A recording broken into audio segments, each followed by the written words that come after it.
ಎಲ್ಲರಿಗೂ ನಮಸ್ಕಾರ. ಪ್ರತಿ ವರ್ಷ ಮಾಘ ಮಾಸದ ಶುಕ್ಲ ಪಕ್ಷದ 7ನೇ ದಿನ ರಥಸಪ್ತಮಿಯನ್ನು ಆಚರಿಸಲಾಗುತ್ತದೆ. ಈ ದಿನ ಸೂರ್ಯದೇವನ ಜನ್ಮದಿನ ಅಂತಲೂ ಕೂಡ ಹೇಳ್ತಾರೆ.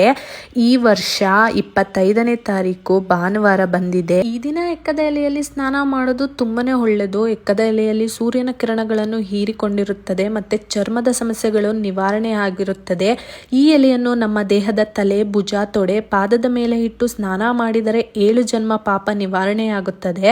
ನಾನು ತೋರಿಸಿರೋ ಹಾಗೆ ಇಲ್ಲಿ ಎಕ್ಕದ ಎಲೆಯ ಮೇಲೆ ಒಂದು ಚಿಟಿಕೆ ಅರಿಶಿನ ಮತ್ತು ಅಕ್ಷತೆಯನ್ನು ಹಾಕಿ ಇದನ್ನ ಉಲ್ಟಾ ದಬಾಕಿ ಇಟ್ಟು ತಲೆಯ ಮೇಲೆ ನೀರನ್ನು ಹಾಕೋಬೇಕು. ಮತ್ತೆ ಪೂರ್ವಕ್ಕೆ ಮುಖ ಮಾಡಿ ಕುಳಿತುಕೊಂಡು ಸ್ನಾನ ಮಾಡಬೇಕು. ಸ್ನಾನದ ನಂತರ ಸೂರ್ಯನಿಗೆ ಅರ್ಘ್ಯವನ್ನು ನೀಡಿ ಟೈಮಿಂಗ್ಸ್ ಕೇಳೋದಾದ್ರೆ 5:07 6:46 ಒಳಗಡೆ ಮಾಡಿದ್ರೆ ತುಂಬಾನೇ ಒಳ್ಳೆಯದು ಅಂತಲೂ ಕೂಡ ಹೇಳ್ತಾರೆ. ಜೊತೆಗೆ ನೀರಿಗೆ ಸ್ವಲ್ಪ ಎಳ್ಳು ಅರಿಶಿಣ ಹಾಕಿ ಸ್ನಾನ ಮಾಡೋದು ತುಂಬಾನೇ ಒಳ್ಳೆಯದು.